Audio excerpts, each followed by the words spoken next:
minsan na pumadalag na lang ako magsimba. Alam kong aking mga pagkasalay, matagal na tong napatawad. At gusto kong ihayag kahit na hindi lantad. Ang papuri ko sa'yo ay tunay at hindi uwad. Salamat Panginoon dahil hindi nyo hinayaan pamayanihan ng kadiliman aking puso at isipan. Kaya aking naiwasan na tuluyang kinalimutan ng balak kong masama. Dahil iyong pinadama na meron akong halaga, buhay ko'y may pag-asa pa. Malakas ang pananalig hanggang nasa iyong panig. Ano man ang marinig, hindi ako padadaig. Pastan ko man ang daigdig, hindi ako para malupig. Ang pag-ibig mo ang siyang bibigay sa aking lakas upang ako'y makaalpas sa paggawa ng marahas. At sa iyong basbas, sa dilim ako'y makakalabas.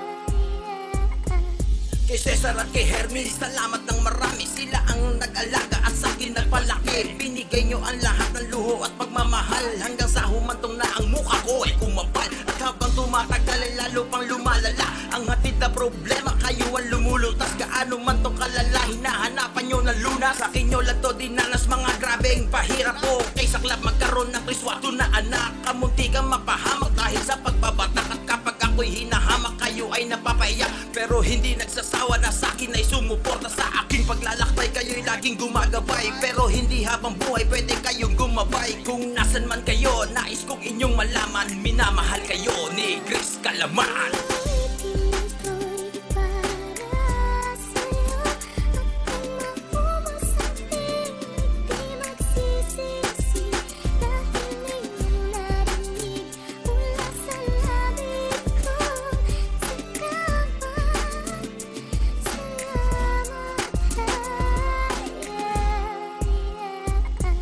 Salamat sa'yo Lori, salamat Lori Sebastian. Dahilan kong pangunahin, kaya aking babaguhin. Mahirap man ito ay aking kakayanin. Dahil sa inyo, kaya pinipilit kong lumaban. Gusto kong kapanan, gusto kong maging huwaran. Ang lahat ng ito ay aking pagsisikapan. Gusto kong mapatunayan sa asawa ko't anak na kaya kong tuparin ang inyong pangarap. At ako'y karapat dapat sa mahal ko na si Lori. Kahit na anong mangyari, lagi nasa aking tabi. Tama man o mali, siya ay aking kakampi.